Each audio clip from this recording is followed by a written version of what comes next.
I've always wondered to myself, is there something special in entrepreneurs that the rest of the people don't have?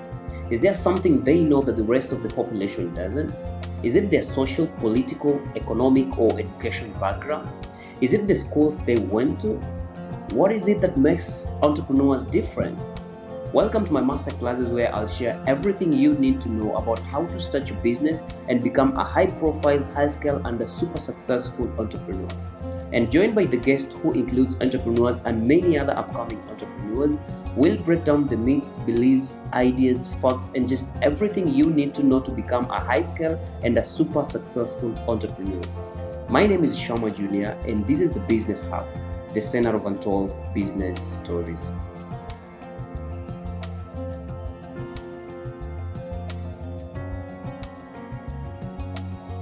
Professionalism is the conduct, aim, or quality that characterize a profession or a professional.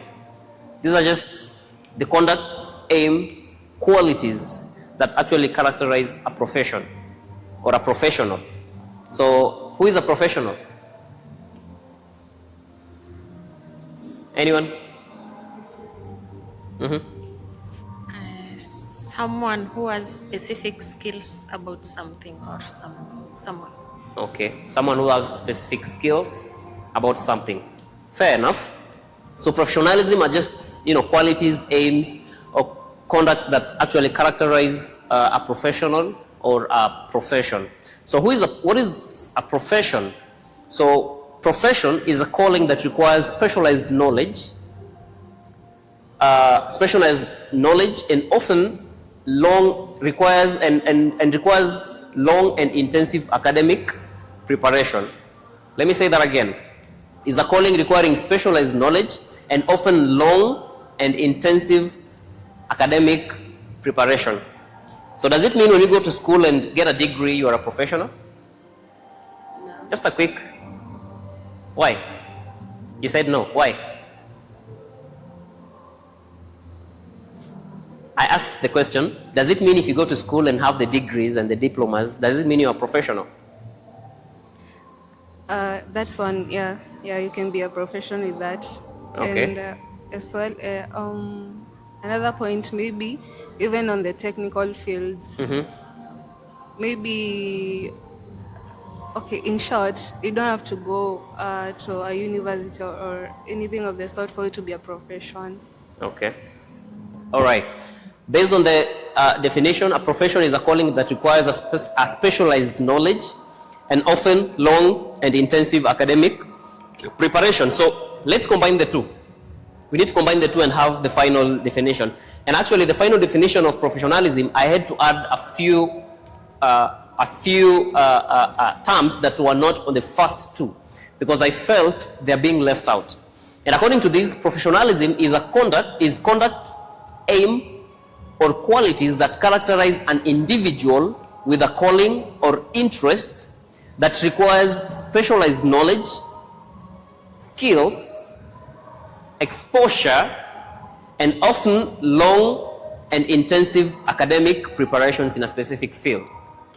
I think the word often is more important because not all instances requires you to be trained. It's not a must that you have to go to school and have all those certificates and degrees to be called a professional, right? There are dozens of professionals out here. There are people who show professionalism and they didn't even go to school. So often most people, they have to go to school before they can exhibit the required level of professionalism. But in real sense, it's just the qualities that characterize an individual with a calling or interest. A calling and an interest, fair enough, it's something you might not have gone to school, but you get interested in doing something, right? I'm very sure there are so many people like photographers. You get somebody who didn't go to school to study photography, but they do it. They do it with ultimate professionalism. So you just need a calling, or you need to get interested in it. And then it requires specialized knowledge, skills, and exposure, and oftenly a long and intensive academic preparation. So now, given the definition we're having here, I feel the last one is more important. I think you should really focus on the last definition, because it's not just about papers, it's not about going to school. That's where people go wrong. Someone tells you, hey, I'm a professional because I've gone to a university, I've spent like 5 or 6 or so years studying a specific thing, so they need to be called a professional. And that's why you see statistics says that at least 10 buildings collapse in every country in Africa, and Kenya to be specific. And these buildings, if you go down on papers, you'll realize that they've been constructed by qualified engineers from well-known universities. And yet they're calling themselves professional. So professionalism is not just about the knowledge, it's not just about going to school and learning in school. It's also about the skills and the exposure that you acquire through, whatever it is you're doing and your field of specialization. Are we together? Let's talk about the importance of professionalism. How important is professionalism? Why do you think you need to be professional? It gives you the required discipline, and it also helps you to be productive. It helps you build? Productive. Oh, it helps you to be productive. I get the point. What do you think? Is professionalism important, and what is the importance? What do you think? It is important because once you are professional, you must get in terms with codes of ethic required with a certain business area that you're working with.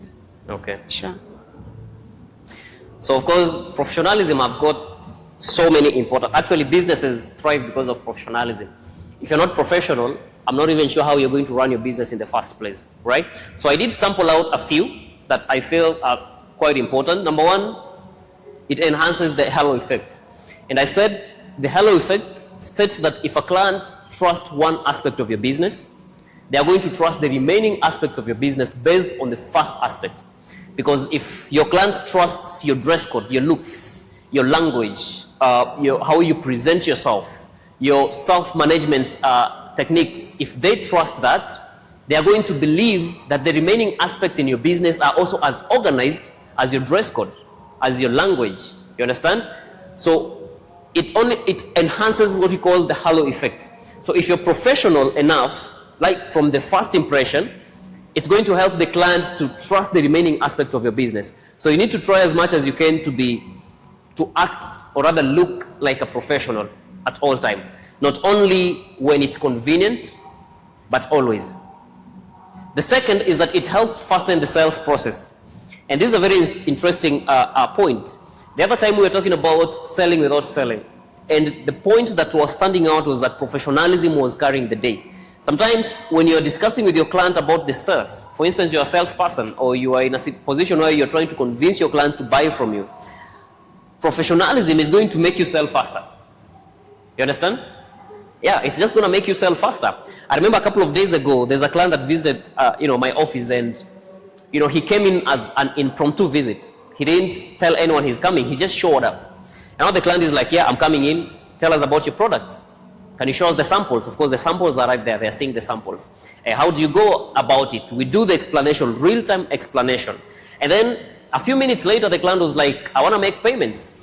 And you're like, it's fine. You can proceed and make the payments. There is a seamless, flow of activities that makes the client very comfortable. So it fastens the sales process. It makes you the sales process, in the process, if you act in a professional way, the client shows up, everything the client is asking for you, of course, you have it. It's much easier to convince the client to trust your brand than when you're just there like any other person. Am I making sense? So it just helps to fasten the sales process. The third one is that it helps to grow customer confidence in your brand. Of course, if you're acting professionally, the client is going to trust your brand. He's going to trust your company and whatever it is you are doing. And then the last one, it enhances efficiency in your business transaction. As I said, if you are having everything laid out exactly how it's supposed to be, and all the systems are working in a more decent and a professional way, then the efficiency will be optimized as far as your business transactions are concerned. Am I making sense? So there are many other importances or other reasons why you need to exhibit high-level professionalism in your business. So many of them. I just sampled a few, 4, but the list is actually endless. All right? So at all time, just make sure you show professionalism in whatever thing you're doing, whether you're employed, whether you're in business, whether you are doing internship or anything. Just show high-level professionalism. It's going to do you more good than harm. Am I making sense? So let's talk about a few qualities of a professional. And talking of the qualities of a professional, even actually before even we go into these, whatever it is we are going to discuss here, can I sample out a few? What do you think? For you to be called a professional, what exactly are you supposed to be doing? I think that's the same question I started with, but you can redo it again, you can revisit again. What are the qualities, the major qualities of a professional? Mercy. Should be confident and disciplined. Sorry? You should be confident and disciplined. Confident and disciplined. Fair enough. A professional should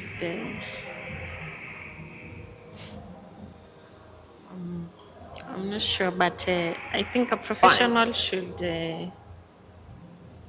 be able to show the mission and the vision, the exact how the business should come out easily. Yeah. Okay. I'm strongly convinced that a professional must be very much keen to details. Okay. And that can only happen when you are equipped with skills. Like, you must be punctual at any moment or any time. You must have these ideas that your clients are, okay, you must have these answers that your clients are ready to listen to. Yeah. Okay. Kelvin, what do you think? What are some of the qualities of a professional? You're still loading. It's fine. So apparently we have quite a number. But again, as I said, I'm just sampling out the ones that are uniform in almost every industry. So there are quite a number. The first one is that you must be knowledgeable and skilled. These two terms are always confusing, like very much confusing. For you to be a true professional, you must be knowledgeable and skilled at the same time. You must know how to do the work, and you must also understand why you do what you do at work. And this is where the problem begins. That most universities in Africa and Kenya, to be specific, they struggle so much to teach us why things are done the way they are done. I mean, you do dozens of research in university, spend like 5 or 6 years in university trying to explain why things are done the way they are done. But they don't teach us how things are done. And that's why research has revealed that technical colleges are more effective than universities. You know why? Because universities teach us why things are done the way they are done. In technical colleges, we are taught how things are done the way they are done. That is the difference. And that is the combination, knowledge and skill. So in a university, you're going to be taught about knowledge. You need to know what happens and why it's actually done the way they are done. In a technical field, in a technical college, you are taught skills. How do you do this? If you need to make the table, they don't teach you about dozens of theories of the circumference of the table and diameters and everything. They teach you how to achieve the circle. You get the point? That is the combination. And this combination is very, very important. Because if you know how to do something, but you can't explain why it's done exactly how it's being done, then you're out of business. Because the only way you can win a client, the only way you can make your client, get your clients convinced to buy from you, is when you can explain to him why you're doing what exactly you're doing in business. So with professionalism, you need this combination, skills and knowledge. It comes as a combo. It comes once. Because you can't tell me you are a true professional if you don't have knowledge of what you're doing. But again, you might be having the knowledge of what you're doing, but you don't have the skills. If you're given the opportunity to do it, you can't do it with your hands, right? So skills and knowledge, it's very important. You must be skilled. You must know exactly how things are done. If you're given a task to do, you must be able to do it. But on the flip side, you must also be able to explain, do the research and explain and prove why actually things are done, why the things, whatever it is you're doing is being done exactly how you're doing it, giving the explanation. Skills and knowledge, all right? In most cases, most people will be equipped with the knowledge and don't have the skills. And that's why everybody who've gone to a university, they'll always fight to be supervisors and managers in offices, not the production workers at the factory, right? Yeah. And 90% of the people who've gone to the technical institutions, they'll always work as the technical guys, the final producers in the factory. What if we had the reverse? What if one day the managers were tasked with doing the real work on the ground? Possibly they'll fail because the managers are mostly equipped with knowledge and not the skills. Am I making sense? Good. The second is, I think what you said. You need to be a good time manager as a professional. And personally, I don't even call it time management. I call it self-management. Because you can manage your time. Time moves on whether we like it or not. We got 24 hours in a day, 365 days in a year. And you can never change that. So you cannot manage your time, but you can manage yourself. It's upon you to manage yourself to fit in the available 24 hours in a day to fix all the tasks that are ahead of you. So it's not self-management. It is not time management, but rather self-management. So as a professional, you must be a good self-manager. If you book an appointment to meet a client at 8 in the morning, please make sure you show up at 7:30. Right? It doesn't cost you anything. Just be a good self-manager. Do not wait. It's always very funny. You know, you book an appointment maybe for 8 in the morning, and then you show up 30 minutes later. Your client was there waiting for you. Start giving excuses. Yo, you woke up late, there was traffic. And if you have to delay, if you have to get late for the meeting, there's what we call managing expectations. Make sure you call your clients and be like, yo, we are supposed to meet at 8 in the morning, but that can't just work. I'll be late with 30 minutes. That's what we call managing expectations. You understand? And talking about this, it's just that almost all of us in the room today will struggle to call themselves professional when nearly half of us arrived here late today. Kelvin, time management, it's very important and it's very crucial. We have the next one. Professionals must have what you call capacity to do the work. What is your basic understanding of capacity? Anyone? If I say professionals should have capacity, what is your understanding? Anyone? Kelvin? Will you save us today? Please do. Capacity. What hit your mind?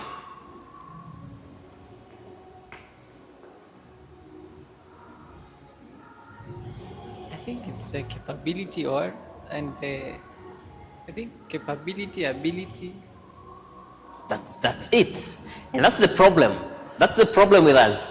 You know, the problem is we doubt ourselves too much that you're always willing to give a wrong answer when you actually know the right one. You understand? It's just the capability, the way you've said it, right? With capacity, do not bite more than what you can chew. Yeah? Just have the discipline to say no to what you can't do. All right? That's what the statement capacity means in the world of professionalism. You understand? Because we always struggle with guilt.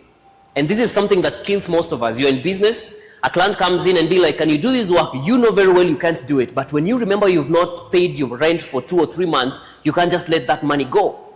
Right? That's exactly what happens. I mean, a client comes in and be like, I need this fixed. But it's nothing close to your field of specialization. But because you've not paid your bills, because you've not paid your rent, you'll always struggle so much to do that stuff. Why? Because maybe you need to meet the ends meet.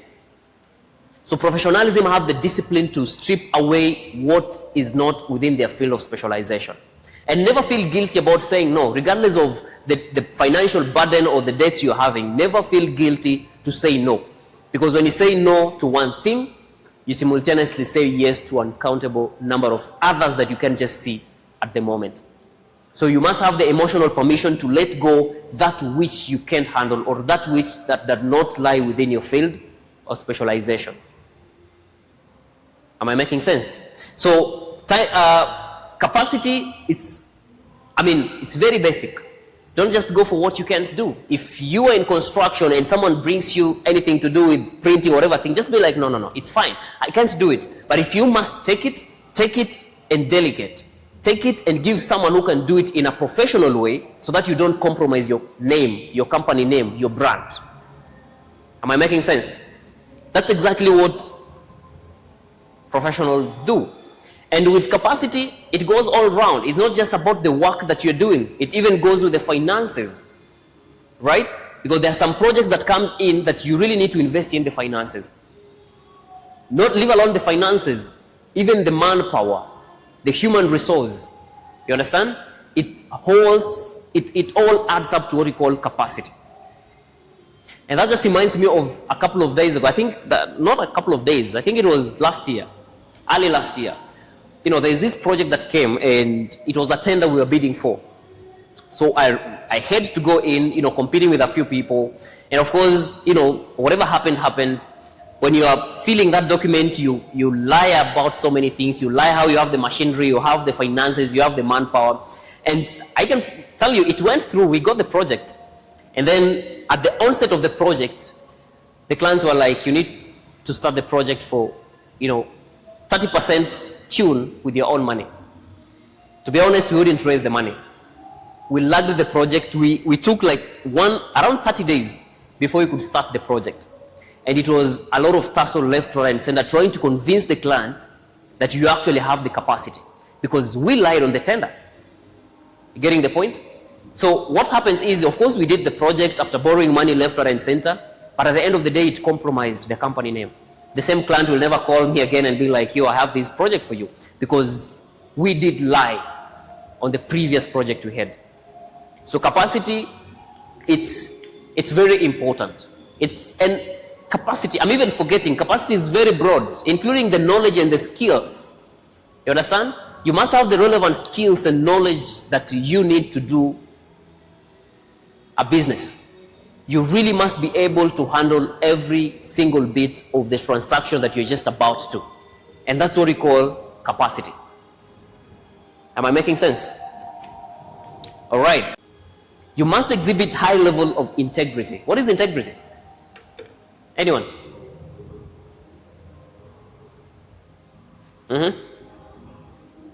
Patrick, what is integrity? What's your understanding?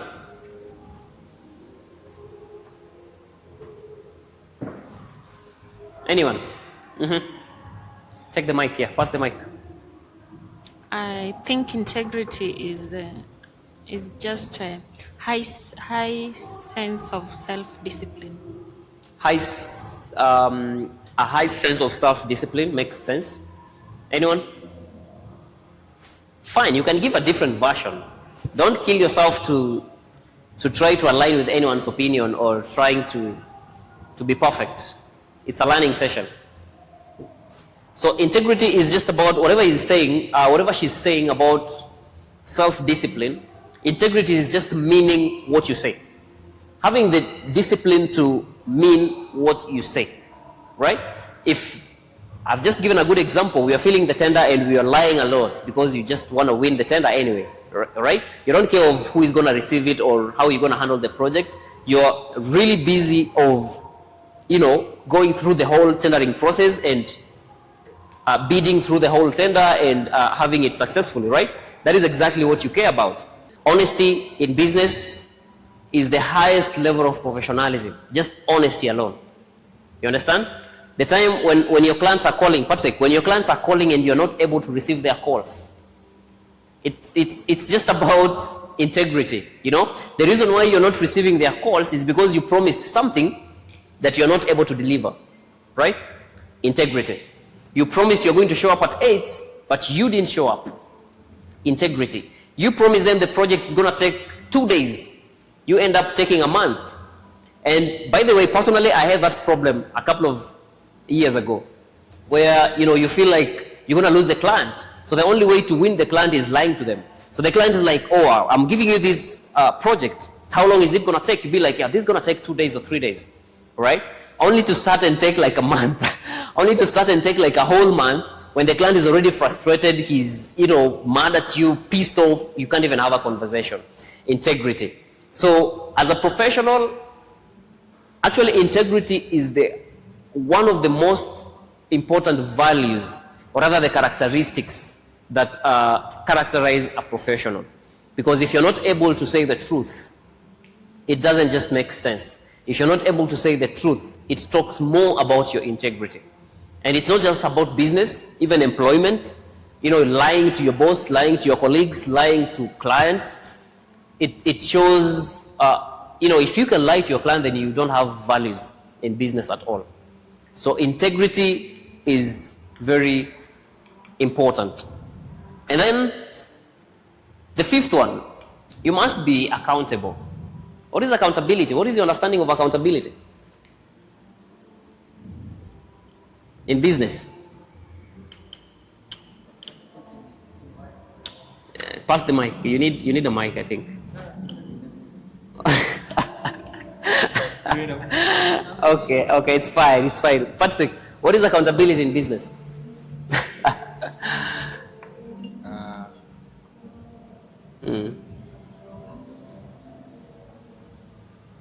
And before you even talk, I've seen the problem is, Kelvin, if you doubt yourself too much, listen, when we were in high school, my maths teacher was telling me, when you're given a math paper, you start with the easiest. Because the moment you start wasting time on the most difficult question, you will get it wrong, all right? So you ease in your mind with the easiest, and then you come back to the most difficult one. It's fine. Patrick, what is accountability in business? I can't say much. I think being accountable or accountability, maybe you can give an example. Is a state in which you are, let's say you have a project and you have down payments. Now, if you want to finish this project, in one or the other, your calculations must, you have always a target profit, must at least align with the target profit. This is only possible if you are accountable, if you have some accountability. Kelvin is doubting that. You're doing that? Kelvin is doubting that. Let me pass it on. I've seen him looking at the ceiling. Okay, pass it to Coletta. I think accountability is when you're able to answer the how, the whys, and the wheres in. Sorry, come up again. When you're able to answer the why, how, and where of the business. Makes sense. Actually, that's the answer I was looking for. But break it down. Okay, when are you supposed to answer why, when, and where? At the end of the deal. Okay. Mercy, what do you think? What you've said? It's fine. So accountability is, accountability cuts across everything.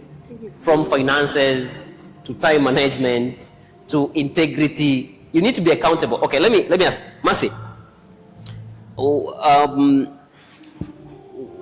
What was your last employment? Where were you employed last? What was your responsibility in the company? Access control. Sorry? Access control. Access control. Can you break it down? I need to understand. Security department. In a security department. So, let me understand it. You are supervising security officers? Yeah, I was an in charge. You are sorry? In charge. You are in charge. Yeah. So, okay, what was your role? I need to have a real-time example. What was your role in the company? All right, managing the team as well as manning and everything in it. Sorry? Managing the team and? manning, I can manning and everything in security. Okay. So is there that one day that you were supposed to give the officers instruction to do something and then you forgot? Sure. Exactly. And then who did you blame? The officers. You're like, I told them, right? You're like, I told them, they just forgot, right? Accountability, that's what I mean. You'll always shift blames. So, yes. From that, something just came in mind. I think accountability is being responsible of your action. Exactly. That's what I mean. 90% of us don't take responsibility at all. You mess at work, you'll always shift the blame on someone else. You'll be like, you are the supervisor, you are very certain that you didn't pass the instructions, but you'll be like, I told them, they just forgot. All right? Accountability. Even on the finances, as he was saying, you need to be accountable. Myself, I'm always accountable to every single coin I spend in my office. It's my office, yes, but anytime I spend any money, if I call maybe the accountant and be like, send me this 1,000 bob from petty cash, they'll always give me a note and be like, hey, you took this 1,000 bob from the petty cash, you need to refund it. Accountability. All right? So accountability is very broad. Very, very broad. It cuts across, it goes overboard. You understand? And it's from the finances to, just taking responsibility. If you do a bad job, take responsibility. And that's what I do, by the way. In my company, I always give warranty of up to 48 months. That is 4 years of every project I handle. Just taking responsibility. So that if I did cut some shortcut, or I did something that was not supposed to be done, my company will be liable. You understand? Accountability. And that just reminds me of a story I read in a novel sometimes back about the engineers back in the 18th century. That what used to happen was that if there are a group of engineers that were tasked with constructing a culvert. You know a culvert, right? Yes. So after they did the construction and that whole process was successful, the supervisors came and told them to sit right inside the culvert. And then we had like 50 people standing right on top of the culvert. And they did it. It passed the test. That means the culvert was strong enough. To surprise you, that in the current world, in the 21st century, even the best engineer in the world will never accept to do that kind of a test. And they'll always say there might be an error, right? As a professional, you need to exhibit high level of accountability. And listen, accountability is the main reason why most people can never work with their family. Can you work with your sister or anyone in your company?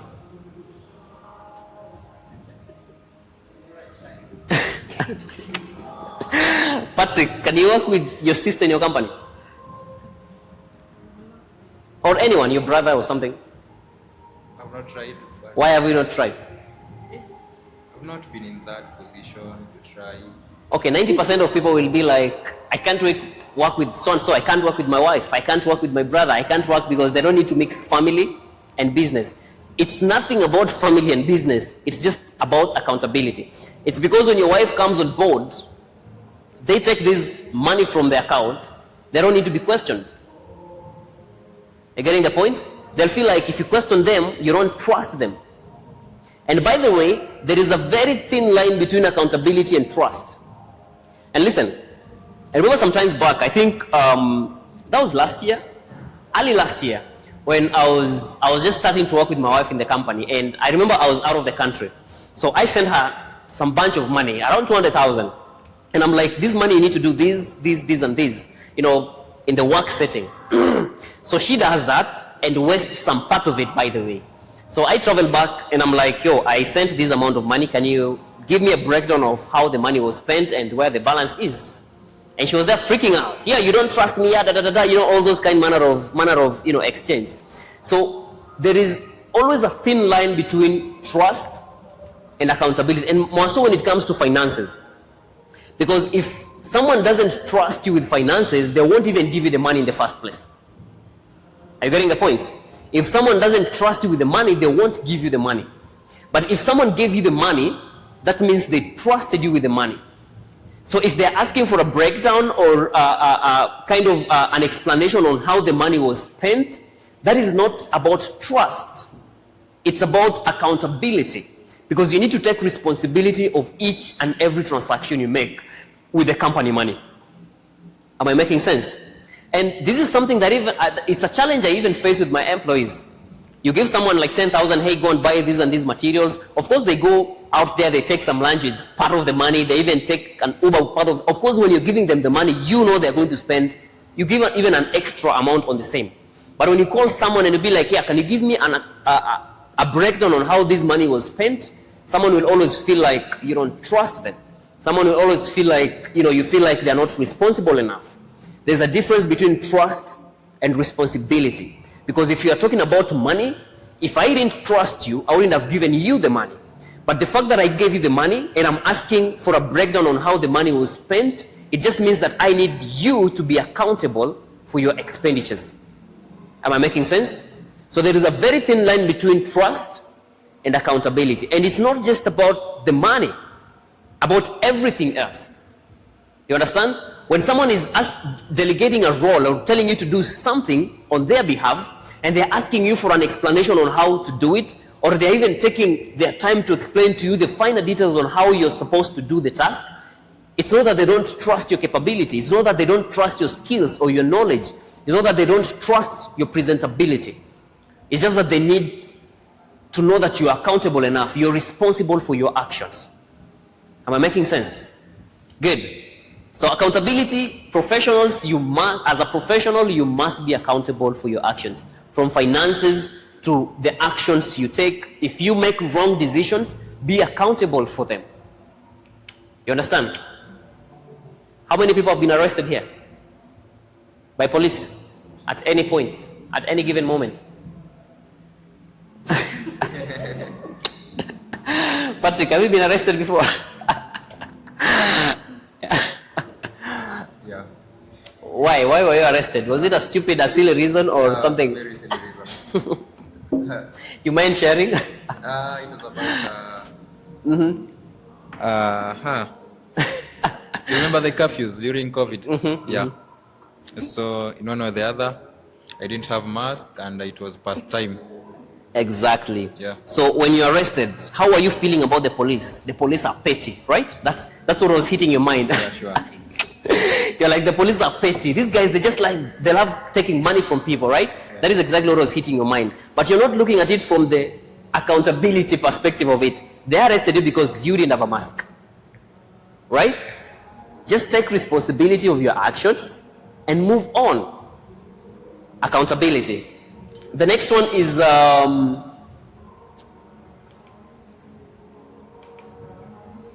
you must have self-control. And self-control, what is self-control? Kelvin, from your basic understanding. Don't doubt what you think. Just say it. It's fine. We'll laugh and let it go. I think it's kind of the ability to control your feelings and emotions. And yeah. That's fair enough. Fair enough. Yes, Coletta? Self-control. I think self-control is having clear boundaries. Sorry? Self-control is having or making someone know about your boundaries, clear boundaries of the business or about yourself. Let me understand it. Making someone know your boundaries, yes, so that they don't step on. Don't step. Okay. And also yourself having to know where or how far you should go or should not go. A quick one. I'm a client, I'm just working in the office and you're the manager or the receptionist or whoever person. How am I supposed to know you about, how will you explain to me so that I can understand your boundaries that I'm not supposed to step on? Okay, it's so easy to know someone's boundaries from the way they communicate to you. I see. Your point is right. How you're putting it is where we're having a problem. Because self-control is just, it's about cushioning other people from your feelings and emotions. You understand? So that is the boundaries actually you're talking about. So it's very difficult for someone to know your boundaries unless you take your time and explain to them that, yo, I don't like this, I like this. Okay? Because that is logic. But self-control is more of emotions. It's emotional. Okay? Boundaries are logics. Put someone down and explain, yo, I don't like this, I like this. So if you do this, you'll be stepping on my foot. You understand? But trying to control your emotions and feelings is something emotional. It's psychological in a way. You understand? So self-control, let me ask a question. Anyone, Coletta or even Patrick, have you ever woken up in the morning? Patrick, for instance, you've woken up in the morning, you had a fight with your wife in the house, and then when you get to site, you're there quarreling everyone from nowhere. Or you just had a bad day at work, now when you get home, you're mad at everyone.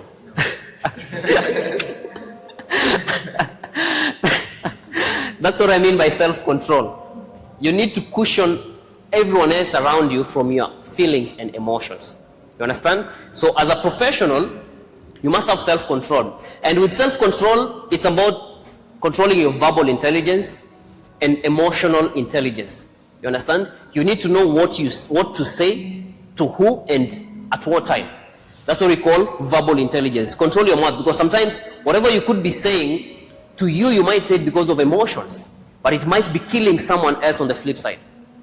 Right? You might say something because you're mad, you're angry at everyone, but in real sense, the receiving end of what you're saying is actually suffering from them. Okay? So you need to be mindful of what you say. And verbal intelligence, it goes round from your boss to your colleagues to your clients and everyone just around, even including your family. All right? Don't come with work frustrations at home, and now you don't need to talk to anyone. You don't need to talk to your son or daughter just because you're frustrated by an employee back at the office. Right? It doesn't make sense. So self-control, very important. And let me talk about verbal intelligence a little bit. You know, with verbal intelligence, it's something very interesting, and this is something that most people don't realize. Assuming a client comes to your office or workshop, or you meet a client, for instance, and this client is from a different tribe. You get? There is, how do you call it, the accent. The client says something that sounds funny to you, and then you start smiling, right? How do you think the client, have you ever been in that position? Anyone? A client comes on board, and maybe you are a Kikuyu, let's be a bit tribal here, and the client coming is a Luo or a Masai or any tribe, and then he says something, and then he kind of, says it in a funny way, and then you start smiling or laughing. To you, it might be funny, right? But to them, they're going to take it very seriously, and in fact, you might even lose a project because of that simple act. You understand? So verbal intelligence, it's very important. Verbal intelligence is two-way. You need to talk in a way that doesn't offend people, but also you need to understand how other people speak to you, so that you don't get offended or you don't offend them with your reactions. Verbal intelligence. The next one is emotional intelligence. Emotional intelligence is what I just said. You get frustrated with someone else, and then now you come on board, pour your frustration to everyone in the room. It just doesn't make sense. Emotional intelligence. And as I said, the two are very important. You can even lose your job because of this. If you can control your emotions and what you say to the people you say it to, it's very dangerous. So as a professional, you must exhibit verbal and emotional intelligence. The seventh one is that you must dress appropriately. And the dress code is something we've talked about severally. We even talked about it when we were talking about first impression. And dress code carries the day. The way you dress and present yourself to your clients will always carry the day. Right? When do you put on a suit? Mercy, do you have a suit in your wardrobe? Any? So when do you put it on? Okay, leave alone a suit. When do you dress officially? Okay, maybe when you're going for an interview. Why would you dress officially when going for an interview? Because it's an official visit, I would Please say. don't use 1,000 words because you need to show professionalism.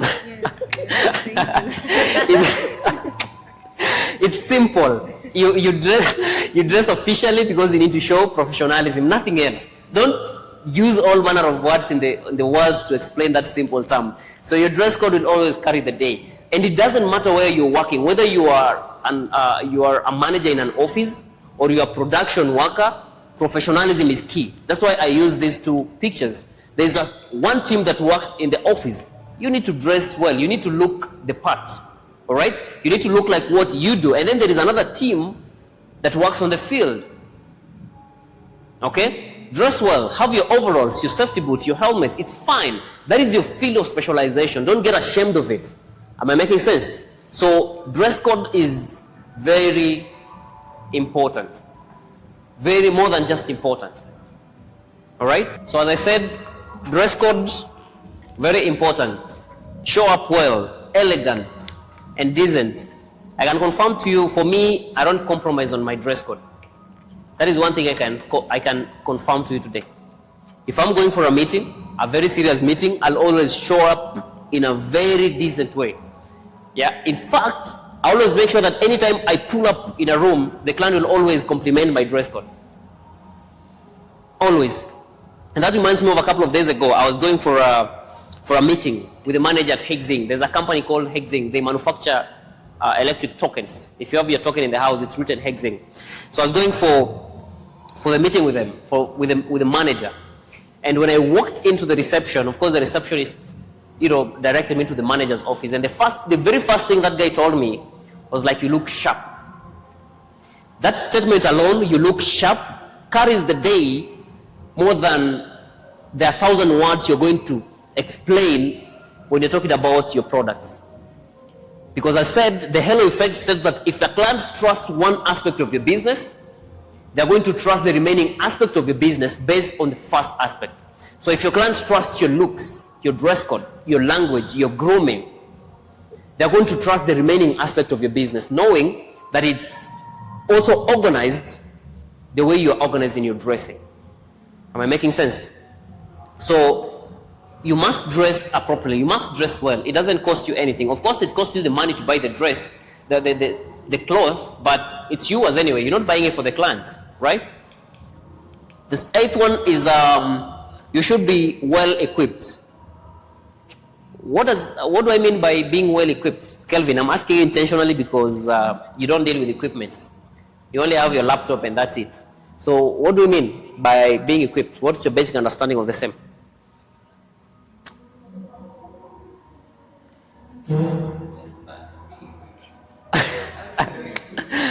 Oh, the right tools, okay. Patrick, apart from the tools, what else do you mean by being equipped in a business setting? How else can you be equipped as a professional apart from carrying your tools? Apart from the tools, in my field, maybe manpower. Manpower, makes sense, makes sense. Okay. So being equipped goes all round, from the tools you have to the manpower, as you said, to the skills. Well, let me ask, Coletta, Yes. have you shown up for a meeting with a client or an interview, and then you realize you don't have a pen? Have you? And then you're like, can I have your pen? And you're asking the pen from a client. You're sitting with a client on the table for a meeting, and you'll be like, can I borrow your pen? Have you? Being equipped have very tiny and simple stuffs. You understand? From knowledge to tools, the equipment you have, the labor, the manpower you need as far as your work is concerned, all that is what entails to be equipped. And this picture we are using here is all round, all right? From the manpower, we have the team. To the equipments, they have the tools, all right? To the skills, apart from the production workers, we have someone from the office. That means they are coming they're bringing in their expertise from an office setting. Am I making sense? So it's from the team, the manpower, to the tools, to the know-how, the technology. So you need to be properly equipped as a professional. Am I making sense? It's always so pathetic that you show up at a site, for instance, I'm a contractor. So you show up at a site without a tape measure. And then you start borrowing one from the client. Be like, do you have a tape measure? Can I borrow?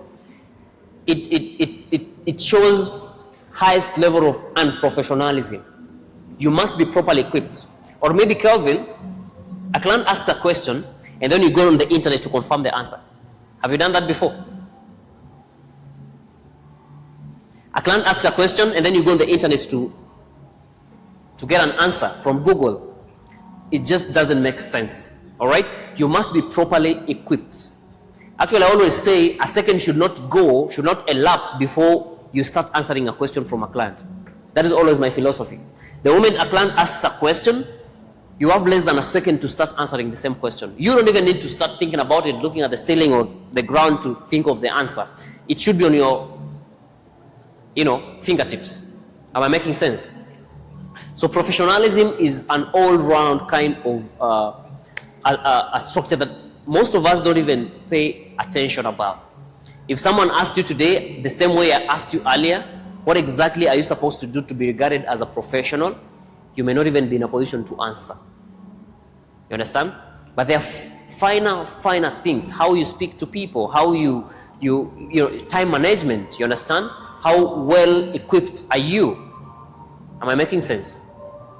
And that's what you call professionalism.